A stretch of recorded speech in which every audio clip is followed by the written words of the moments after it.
I've experienced firsthand the essence of friendship that Solomon described in Proverbs 17:17. Friends always show their love. What are brothers for, if not to share troubles? Tom Rattray has had a greater impact upon my life than any person I've known. Those who know Tom appreciate his adventures, both big and small. Most of Tom's story is just too unbelievable to relay in words to you and have anybody actually believe them.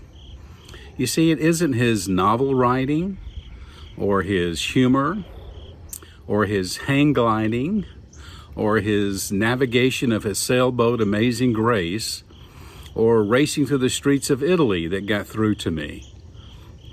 Although I must confess, Tom's adventures are fascinating. The reason that Tom has impacted my life is because he loves me.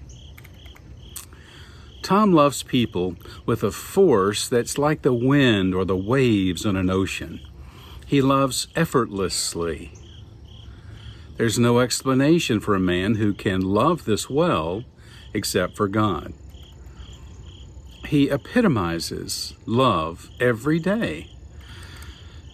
I think Tom Rattray knows God, and I think God's love flows through Tom.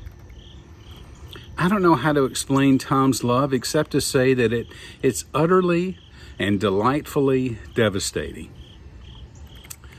You simply cannot live the same once you've come to know Tom. He will wreck your concept of God. He will push and stretch and challenge you to think greater about God. His faith seems to know no bounds. It's why I want him around when I need to clear my head, when I need to laugh, when I need to think. When I'm looking for sound advice, Tom. He knows how to meet me in the deep waters and pull me back up for air without panicking or without judging how I got there. What do you do with a man who trusts God for miracles in people's lives again and again and again? What do you do with a man who overwhelms people all around the world with his generosity? How do you explain the fact that he tirelessly serves his lovely bride? And then there's his patience and wisdom with an adult son who experiences problems in living. There's the cheerleading he provides with two accomplished sons and the glow that he has when he talks about his grandchildren. And then there's the belly laughs that turn every head in a busy restaurant. What do you do with a University of Michigan trained mechanical engineer who holds numerous patents but is still thinking of newer, better ways to do things? Because of his product development background, he's often reminding me to test my thoughts, my ideas, to adjust, to revise, to test again.